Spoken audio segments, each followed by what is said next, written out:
Om Tare Tu Tare Tu Re Soha. Om Tare Tu Tare Tu Re Soha.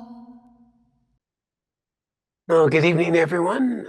Good to see those of you that are physically here, and those of you online. Good to have you here. Yeah. Is that cushion comfortable enough for you? Because we do have some more in the closet that we can connect you with. Oh, wait, here's right here, maybe. I noticed that was just a little flimsy one. You're good? Okay. I'll take it. Okay. Um, yeah, well, it's good to be back. We had a wonderful little time away at retreat. It was good to visit with everybody online last week.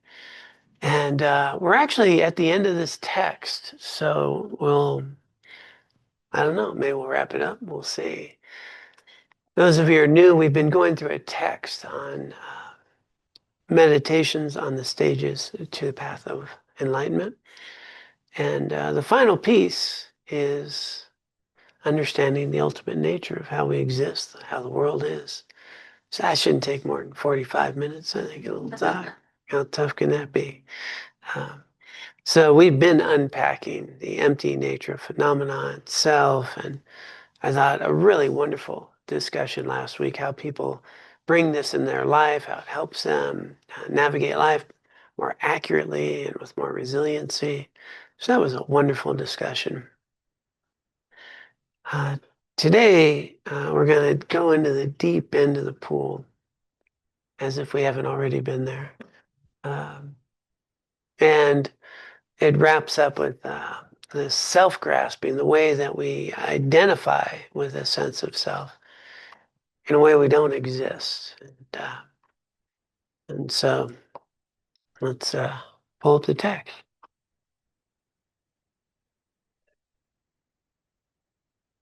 And by we, I mean me, I guess. Yeah. Oops. I forgot I was looking up the heroic heart when they get to the right text. There. Meditations on the selflessness of our I. Just as with an assemblage of parts, the word chariot is used. So when the aggregates exist, there is a convention, a being. So chariot, we probably use car. You got a bunch of wheels, frame, doors, engine, car. Back then, chariot. Likewise, our sense of self, body, sense consciousness, sense of mind, and these aggregates that come together, and then there's John. And so let's explore. Emptiness is the true nature of all phenomena. Everything that exists is empty of existing inherently or independently. And that's the key thing to always remember here when we're saying things are empty. It just simply means that nothing exists independently, right? Nothing is just independent from its own side. Everything about us, everything about, this table, wood, seeds that turn into a tree, and the harvesting, the different glues, everything comes together, right? Wasn't a table before we label it a table.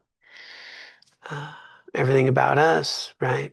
Our parents, grandparents, generations all come together, gives birth to a form. That form grows, and it's dependent, right? Dependent on our parents, dependent upon the conditions that give rise to a body, air, food, so forth. And the mind, everything I see is dependent on what I see and what I learned. And, everything about me is arising dependently. There's nothing independent here. And so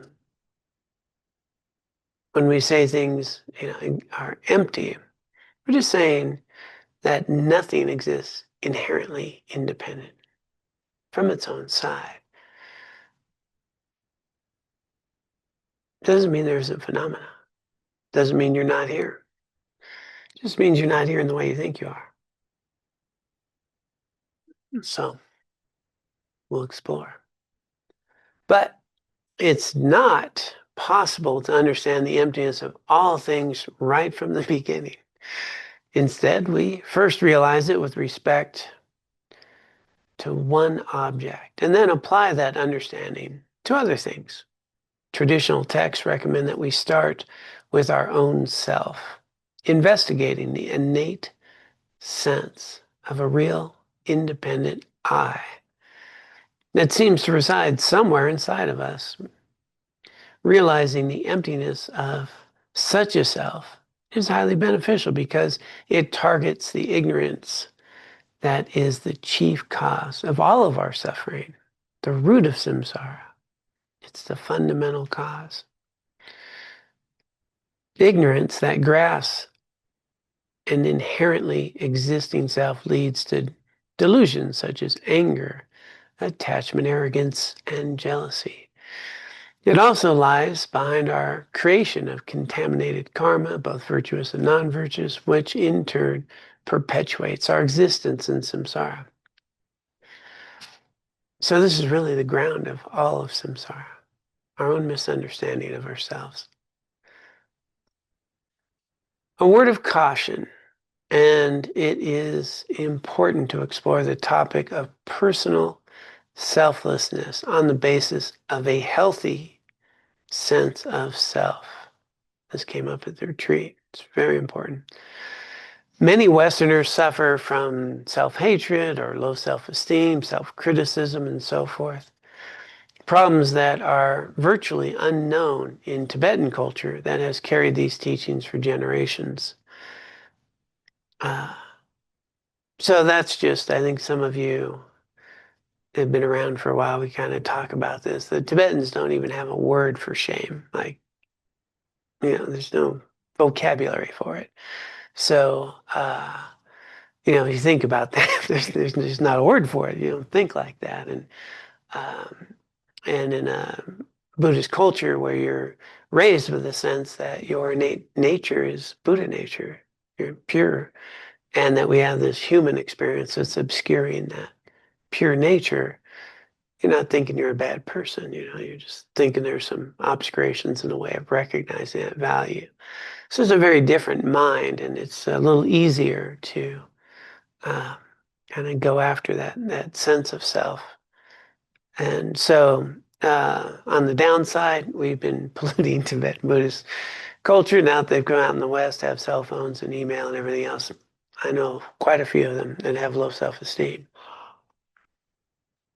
The whole modern Western culture, we're doing it. So, but back in, it's in the traditional saints, older Tibetans and so forth, that kind of way of thinking doesn't work very well because there's no basis for it. Yeah, I'm always reminded that even the most, let's see, I'll have to come back to that. I'm losing it. There's an analogy I usually use here. So, I'm still trying to pull it up. Okay, moving on. I'm moving on. So that's the point, is that now we need to really have a healthy sense of self to even dive in this. We really need to recognize that we do exist. We're valuable people. And there's this journey that we get to cultivate a good sense of being comfortable in your own skin, knowing your own value, really have a basis. For example, you have no less Buddha nature than the Dalai Lama. And that's important to remember. You have no less Buddha nature than the Dalai Lama. He just knows it, and I don't. And that's really the journey, is just recognizing and removing the obscurations that really allow us to understand that, to know it. So a lot of our journey is really becoming comfortable in our own skin, having that self-worth and confidence. as we embark upon exploring this sense of self. Oops, I didn't share that. I just looked at it. Share button.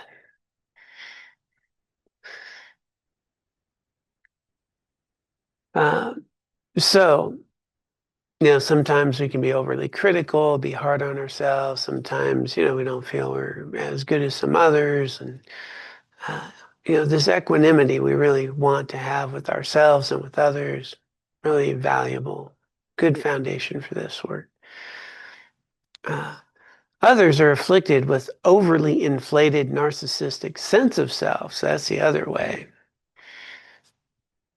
If our sense of self is unhealthy or underdeveloped, when we start learning and contemplating emptiness, we could become even more imbalanced.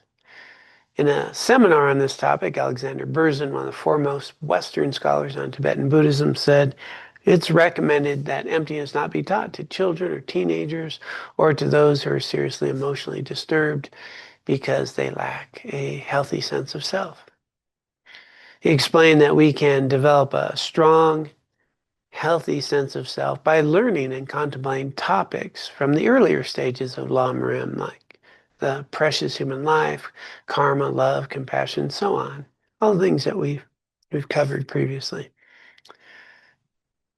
In the later stages of Lam Rim, so this is really advanced stuff here. We've got this good foundation. He says, where we encounter emptiness, we deconstruct whatever inflation is thrown on top of the strong sense of me. Nevertheless, we will still have a healthy basis that is not lost, he says. First, we have to affirm that we have a conventional me and develop a positive attitude toward it before we start to get rid of the incorrect way of considering it. So, a real healthy sense of John before I start exploring that John ultimately is just a label. Short label, only 4 letters, not a long one. Yeah. Um, so, this is another reason it's important to have spiritual teachers and experienced Dharma friends who can guide us through this process and help us avoid the pitfalls. Traditional Lamrim texts ask you to plunge directly into meditation on the emptiness of an inherently existent self. However, it's quite difficult to do. Most of us have never questioned our sense of self or I, asking, how do I think I exist? What exactly is this self, my I? Although some people wonder who they are and sometimes travel the world in search of their I, they probably assume they will discover a real self.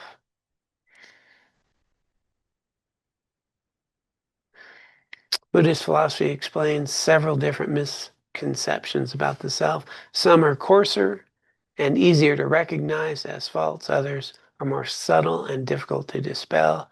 Prasangika philosophers identify the following 3 main misperceptions of how the self exists in relation to the body and mind, arranged according to subtlety. So basically, these are the 3 levels you'd go through. And the first one we kind of can talk about and get.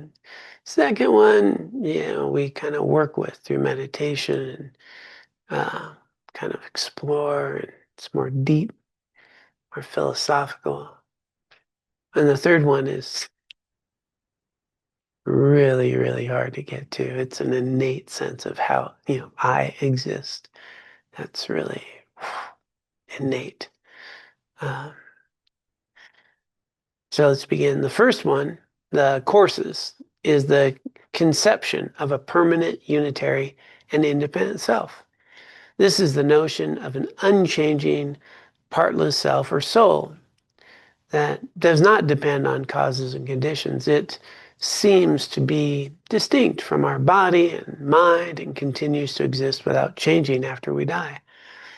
Not everyone has such a notion.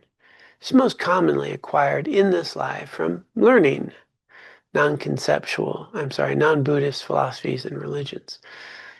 So what they're saying here is this is, when we think about it, sometimes people think like a soul, this is the soul that goes, and it's always me though, it's still me, even though everything about my body has changed.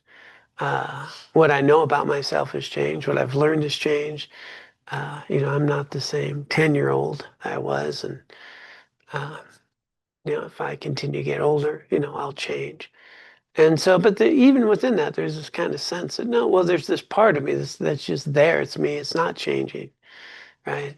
And I'll tell you about what I used to do, and I'll tell you what I hope to do. And there's just this John that's cruising around with me all the time.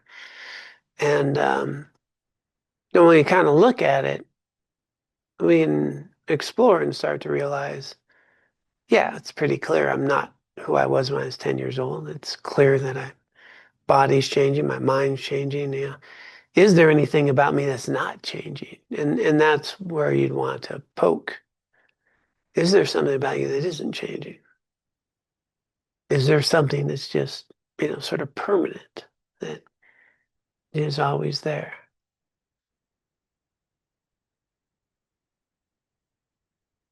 Something to explore, not to take just because it says, well, is there something? And so, a lot of religions have this sort of sense of a soul, and that soul gets to go to heaven or hell or something as well. And then we think, well, that's me going there. I'm going there, this John. And so we poke at that. Is that true? Is that possible? Is it, you know? And so some of the meditations here start to look at, well, is there anything about you that isn't changing, that isn't in constant change? Your thoughts, your emotions, your body, your cells, even how you think of yourself, even your emotions, they come and they go. Is there anything that's not changing? And so from a Buddhist perspective, when we look at it, we'll start to think of ourselves much more of a stream, a continuous stream of becoming. We're just always becoming. My body's changing, the cells are changing, emotional states, they change. What I know about myself changes. What I know about the world changes. There's just a constant flow of change, of becoming moment to moment. And, you guys have all heard me say, things that I did, like write a book 10 years ago. Well, I didn't write that book. John 10 years ago wrote that book. And that John doesn't exist. If I were to write one again, I'd be writing different things. And the I that's here is different than 10 years ago, John. And what's really valuable, if we start to recognize that we're a constant state of becoming built upon the conditions, the environments, the experience I have moment to moment, my past becomes a real fertile ground for growth, for understanding, instead of regret or anything like that. It's just all things that contribute to what I now get to become. So don't get stuck, don't get caught up in that, or always becoming. And then we don't necessarily get caught up in a lot of those labels that we put on ourselves. I'm this kind of person. You know, Trust me, I was not a morning person. Hardest thing I do all day, get out of bed. And, identified with that. Then you spend some time in a monastery and you get up at 5 in the morning. And after a while, you're a morning person. You start doing that, right? Not very linguistic. Well, you start learning a language, you get put in a foreign country, and suddenly you're becoming kind of lingual. Musical, right? Well, practice, maybe you can become musical. So there's, these labels we put on ourselves about the kind of person we are, and then we grab onto those and we get kind of stuck. I'm this kind of person. I'm a shy person, or I'm not good with people. And then you might notice sometimes you're not shy around comfortable friends. Might notice that you are good with some people, people that you're comfortable with. So am I not a people person, or am I a people person, or shy, or not a good public speaker? And then you go join Toastmasters, learn how to be a public speaker. I've never done Toastmasters, but I hear it's very helpful. It's like the second biggest fear, I think. It's public speaking. You don't have that fear. I saw you grab that mic at the retreat, man, jump up in front of everybody. Like you're in a school auditorium, man. That was once a year. That doesn't. Yeah. Give me that mic. Let's go.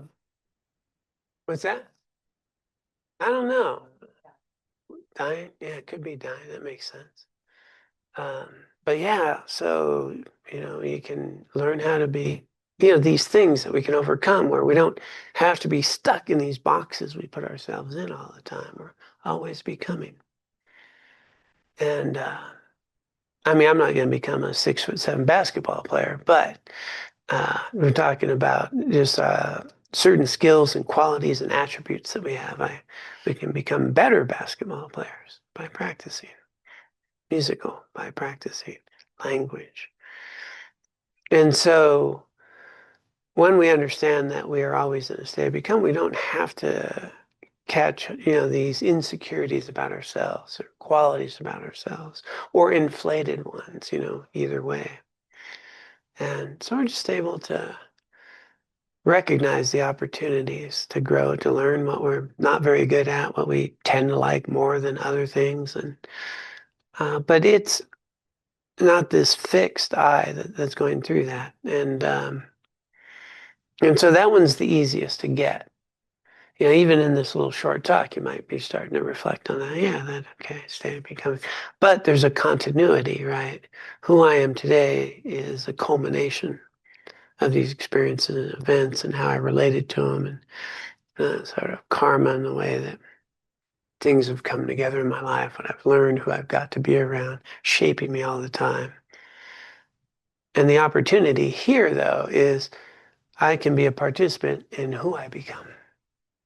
And that's really meaningful. We can be a participant in our own becoming more consciously by what I water and grow. And that's empowering. That's quite wonderful. I'm not a prisoner of certain, even epigenetics and so forth that I've been exploring, that we can even dial up and down our gene expression, you know. So maybe you have a gene for a certain thing that can be dialed down based on certain things that we do, or dialed up. So a lot of things that we're capable of doing. So we're never stuck. We're always becoming. There's not this fixed sense of self, this fixed self. It's just here, and there's all this other stuff, mind and body, that is there. So that's something to explore, see if it's true for you, or see if you find something that doesn't change, that is independent. But you can't just, on a short discussion, you have to really look at it, like, let me explore. That's why monks will debate for hours every day. They'll just debate and debate and debate. I'm just remembering some of the debates about what we're going to have for dinner. That could go on for a while. Um, but I have the car keys, so yeah, I usually wind up going. I'd find where they would like to eat, and then I'd go next door. Uh, so yeah, Alyssa. Hey there. Hello. Thank you.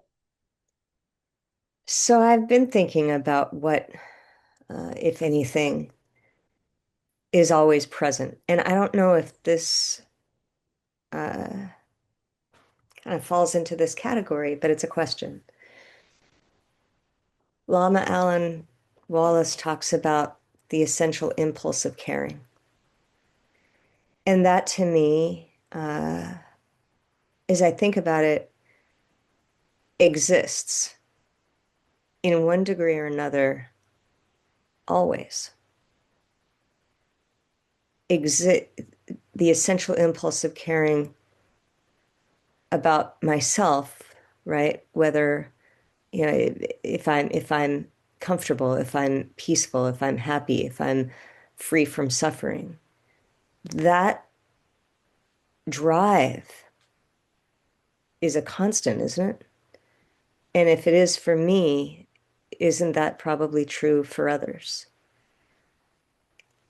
So we're not always caring about ourselves. Sometimes we're caring about others, not even focused on our own self-caring. Some people want to commit suicide. Other people have varying degrees of an impulse of what they I care think about. so often, though, people who are thinking about suicide, in a way, are caring so deeply for themselves they can't see another way to be free. I don't know. It's just I'll Yeah, but the stop point talking. is Let it's you go. always changing.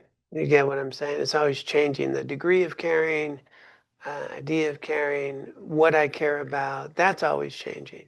Okay. And sometimes, what's the old saying? I can care less. And Right. but we do care, right? And out of that care or that self concern, right, can go to suicidal thoughts and so forth. So just as you put in the label care, that degree of care will change and fluctuate constantly. Uh, and sometimes we won't care very much for ourselves, and sometimes we will. And sometimes that care will show up in, shyness, sometimes in grandiosity. And, so again, there's not a fixed, Hmm. uh, uh, Right. Thank you. It was just something that came up with this discussion in the book and yeah, what we're and talking about. a primal core to all beings is the desire to want happiness and to avoid suffering, right? So that's this sort of innate hypothesis that all living beings want that. But the degrees and the abilities and the ways around that are all very subjective and very transient based on conditions and environment. We're talking about something that's independent and not changing. Yeah. I Thank was you. going to. Yeah. Oh, yeah. Just a second. All right. Passing the new wireless flag thing. This is so people online can hear it. I guess along those same lines, I was thinking of love for your children, and that I feel as if for many people the love is constant. Maybe the like and dislike or disappointment or praise for that child varies, but the love is always there. I don't know, maybe that's similar to what Elisa was saying as well, or just I guess just as a parent, I think of that too. Of course, it changes a little and it fluctuates, but that love is constant as far as being there. Or maybe I don't know, can shed some light on how to look at it Sure. at that. So, we're back to mental and emotional states, which do fluctuate, right? And then even how we define love. I mean, that's an interesting word. I love pizza, and I also love my granddaughter. Those are very different things, right? Different cultures have many different words for love, for different types of love that would be different for a pizza than for a person. And so even these are emotional states and constructs within our mind streams. And some parents don't love their kids at all, you know, abandon them. And some of them will, like they did in Aspen, rescue their child out of the mouth of a mountain lion.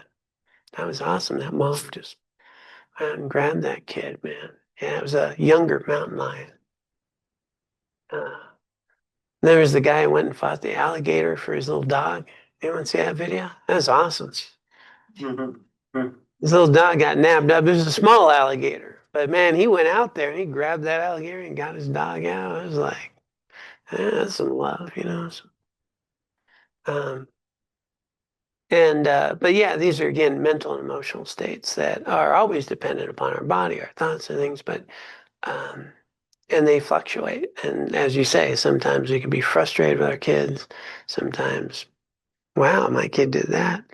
And so even what we mean by love, and sometimes our love, most times, what we call love is a very transactional thing. I love you as long as you do that. That's why we have divorce and all types of things. I can't live without you, and I can't live with you. Same person, a few years later, and so there's a big, bandwidth there. Um, but it's not independently like there and fluctuate. And um, even before you had your kids, you didn't have that, right? Yeah. But fundamentally, foundationally, Buddhist hypothesis is all beings want happiness. It's a driving motivator, and we want to avoid suffering. And if you don't, we probably need to get a therapy session going. All right? We want happiness. We want to avoid suffering. And those are just primal driving forces within all beings, is a hypothesis. Even, monkeys and different animals and that we're trying to avoid suffering, trying to be okay. But again, all that's changing and variable. But is there an independent self or soul in all these beings that doesn't change? Or are they always changing? And sometimes we're not even thinking about love. So it's not there at those moments. And other times we have an emotion of love.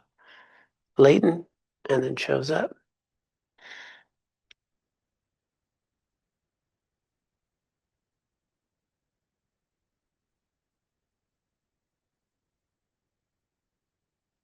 Anybody else? Connie, John, but I thought what you were talking about is please tell me what I'm talking about. Help me. I thought maybe I'm right. We'll see. I thought you were going down the concept of just, I don't want to say ourselves, but the concept of ourselves um, separate from everyone else. I thought that's where you were going. Right. Right. Thank you. Could you continue on what I was going to say next? That would be helpful. Is that what, am I right? That's what you, where, Yeah. Yeah. So even, for example, love to arise, right? We need to have an object to love, right? Everything about who we are is always independence upon, right? Causes, conditions, environments. Hard to love kids when you don't have the kids and so forth. So everything is interdependent. And then the emotional and mental states arise from the current conditions, environments, impulses, and catalyzing those thoughts, feelings, and emotions. So always in an interdependent way that we're experiencing. And in that whole process, there's nothing that's just unchangeable about you. And even that which is you is interdependent, right? Arising moment to moment. Thanks, Connie, for clarifying that. well, John, I guess I thought Come on, you're on a roll. yeah, oh, we'll see. I'm like, ugh. It's, I thought, when we die, all of those relationships, etc., where there's a part of us that goes on, correct? Okay, so Buddhist perspective, when our body dies, so from a Buddhist perspective, consciousness continues. So consciousness, a continuum, a stream of consciousness and that is based on this store consciousness, all the inputs, all the karmic imprints, and so forth that give rise to how we feel about ourselves, how we experience ourselves now. Those, when the body dies, the awareness, the consciousness continues, and it just starts seeing itself differently. And based on the imprints and so forth, karmic imprints and the things that we've done through lives, we start seeing ourselves differently. And so it's not so much a soul that is unchanging, it's a continuing of becoming and becoming different. And at some point, you'll start seeing yourself in another body and form and hoping you get that really good Gerber baby food, not that other stuff. And, like Thank you. the peaches, not the split peas. This time around. Yeah, this time around. And yeah, so a continuum of consciousness, a stream of consciousness, and a base store consciousness. So that would be a Buddhist perspective.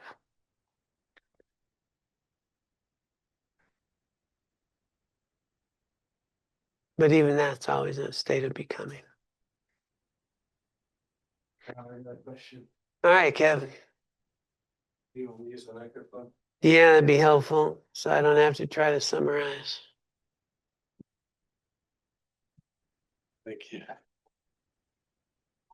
Hi, everyone. A couple of weeks ago, John, we were talking about when we're in like a moment of suffering, and we kind of notice that like we have this experience of like I'm suffering right now, and Yeah, it feels like it's something that's happening to the I, Yeah. I'm suffering.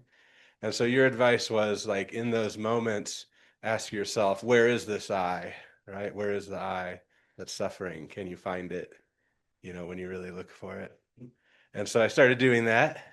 And what I noticed was I could kind of like have a physical sensation of this I because like these emotions that I were experiencing, they felt like they were showing up in my body in certain places, hmm like in my nervous system and in my spine, and they're like in my head or in my stomach or something. And I could kind of feel, I said, is that the I? Is that the I? I'm having this feeling in my body. And then I thought about, well, that's not going to last forever, right? Those things change and come and go, and the body comes and goes and morphs. So that's probably not a solid, unchanging I. But so for me, it was just a moment of kind of insight, I think, about the relationship between emotional states and physical states and the body. correlation. Yeah, that correlation there. So I just wanted to report back and say that, and then see if you had any feedback or thought Buddhist thoughts on that. Thank you. Yeah. Yeah.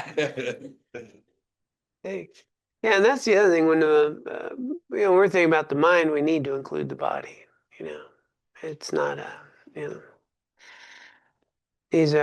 we have 5 aggregates, 5 skandhas that come together, and so the sensations, the body, everything that we're experiencing, they're all interdependent, they're all connected, and the sense of I, which is the second thing coming up here.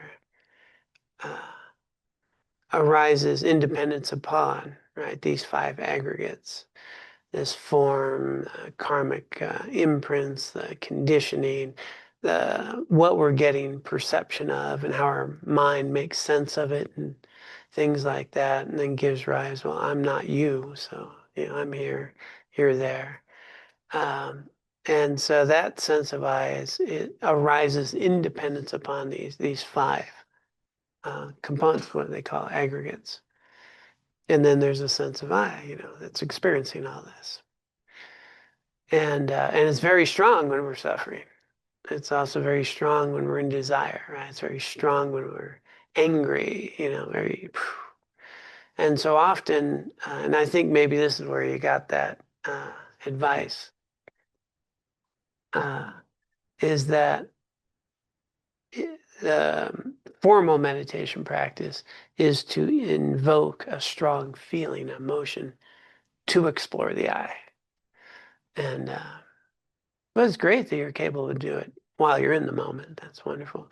But you would actually, in this vipassana, would kind of bring up an emotion, and then you see the I that shows up, and you go, yeah, I'm there. I'm scared. I'm angry. Whatever. And then you start, is this I my body? Is this I, and you kind of start breaking it down. It's a real formalized process that you start to realize you're not the mind, you're not the body, you're not the aggregates, you're not separate from, you're not, them and not them. And it gets complicated. It seems like there's a habit thing here I wanted to also mention. Yeah. That you have these habitual responses to certain stimuli, and that feels like I because it seems consistent. Oh yeah. Keep doing it. Yeah. It's very habitual and it's ingrained. And let's take a look at just the second one here, which kind of explains that.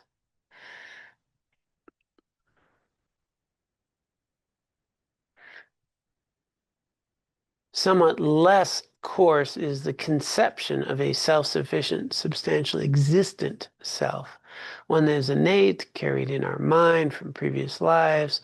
So we all have it from birth.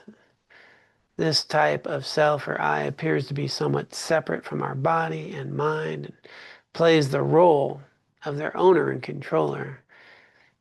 We can notice it in thoughts such as my body is out of shape. But I'm working on it, okay? I'm got an exercise routine. I'm going to start tomorrow. So I have to start. I have to start exercising, or he hurt my feelings, and so that's this sort of observer I thing that's more difficult to parse out in the driver's seat. Now, before we go much further, all this could be helpful too. A healthy sense of self is important. Being in the driver's car of your own life, very important. Criticizing yourself about the shape of your body, probably not so helpful. But this discovery is that there is a functional self that's helpful, that's observing, that is learning how to be a loving parent, that's learning how to engage in life and how to have some fun, how to connect with others, right? And so these meditations, again, on the advanced spectrum, is to start to realize that it's still not independent. It's arising moment to moment, and it's in constant change and only exists independence upon the conditions, everything we've been through, the imprints, the body, and so forth. And it's in a constant flow. And so it's one of the things that helps me, and Kurt brings it up a lot, and I appreciate that, is if I'm feeling offended, for example, and I'm feeling offended, and I start to think, who's offended?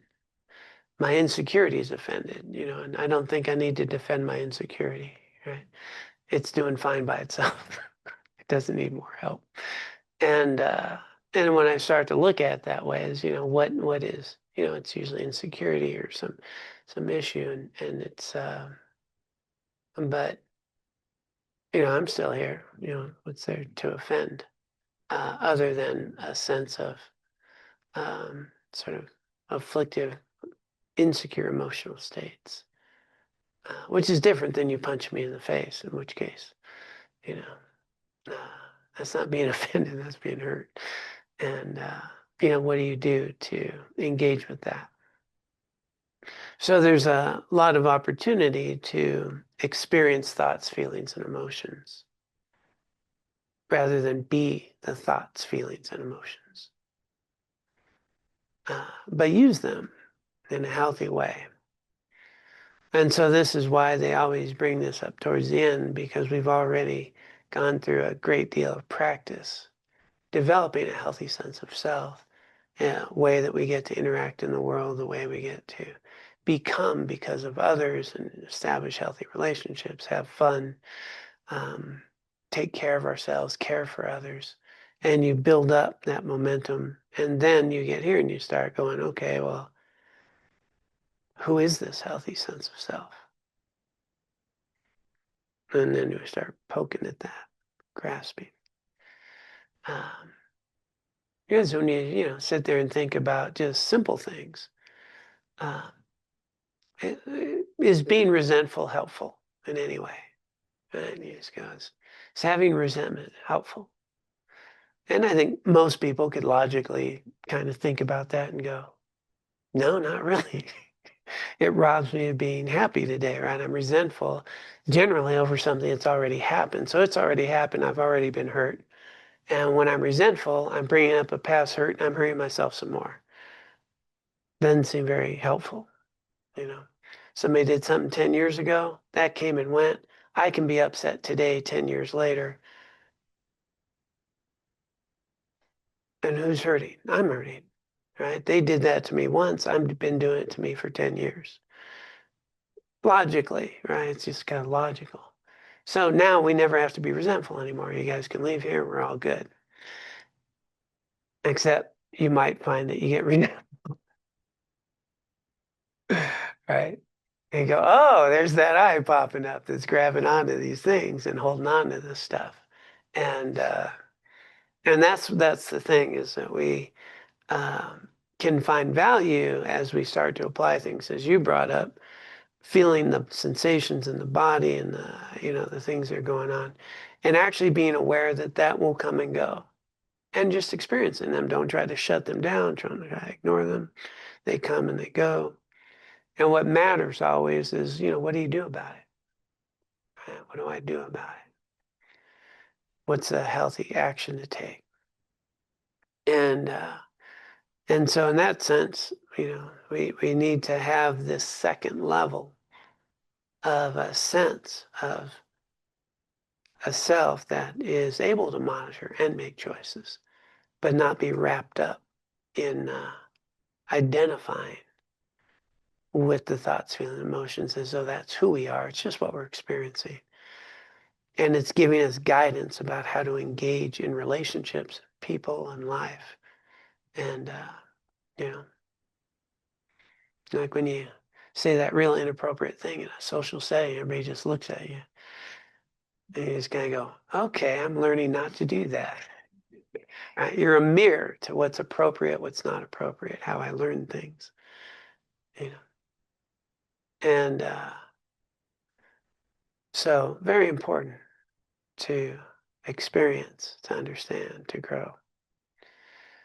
And so as we go through this journey of understanding then our interdependence and what we have a role in, how we become, do we meditate on gratitude in the morning, and then you might find that you are less angry, less frustrated in the day, right? Because I'm watering that. I talked to a lady yesterday on the phone, and apparently the people at her work gave her job because she's very perky, and they think she has an imbalance of serotonin because she's very happy all the time, pretty easily. And I don't know if that's an imbalance. I think that's might be a good balance. But she says, yeah, she has a gratitude practice every day, spends a lot of time cultivating gratitude. And when you have gratitude, you don't have anger, resentment, fear, or frustration, right? So she just does that every day. People find her perky. So she's in charge of this whole area of, bringing people together. And what an empowering thought that I can be a participant in the attitudes I cultivate, the way I engage in the world, what I bring to the world. Yeah. Could be helpful. I'm not who I was and can be what I want to become. It's fluid.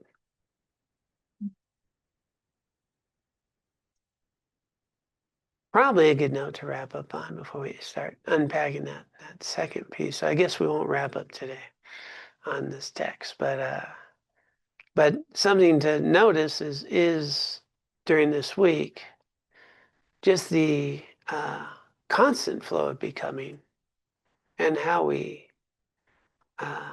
have the opportunity to be a participant in that becoming and noticing the labels we box ourselves in on.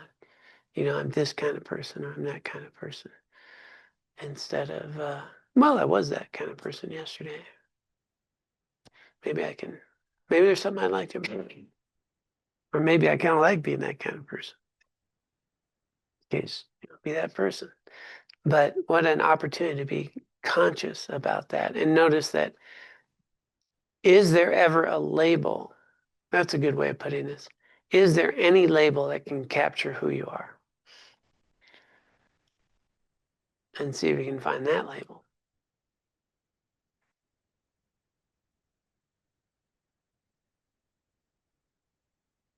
That to be a pretty long week. Yeah. Yeah. I'm a cautious person, except when I'm not cautious. Patient person, except when I'm impatient. Loving person, except when I'm angry. Selfless person. What? Could you be interdependent? Ah, there you go. Look at it. I'm an interdependent being. I like that. That's a good label. That holds up. Yeah. Yeah. Good label. Interdependent being. I'm an interdependent being. Yeah. Arising moment to moment. Hopefully there'll be some interdependence of some dessert later. So, yeah.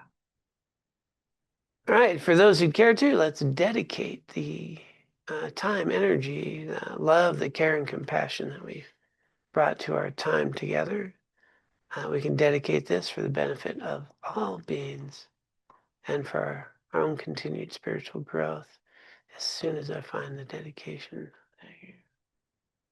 Okay. So it's always nice to have a good motivation about what we're doing and then dedicate merit that we cultivate. And in this case, an opportunity to cultivate any wisdom or merit that we've brought into our hearts and minds, that we've explored together, and we can bring it into the world. And may it help all beings find their own causes and conditions for happiness, to avoid suffering. And we can also dedicate this for our own continued spiritual growth, that we may be able to cultivate the qualities of freedom, understanding, loving kindness, compassion that liberate us from samsara, so we can be of greatest benefit to all. And with that context, those who'd care to can join in the formal dedication of this merit. By this merit may I soon attain the enlightened state of Guru Buddha, that I may be able to liberate all sentient beings from their suffering. May the precious Bodhi mind, not yet born, arise and grow. May that born have no decline, but increase forevermore. Om Tare Tu Tare Tu Re Soha. Om Tare Tu Tare Tu Re Soha. Om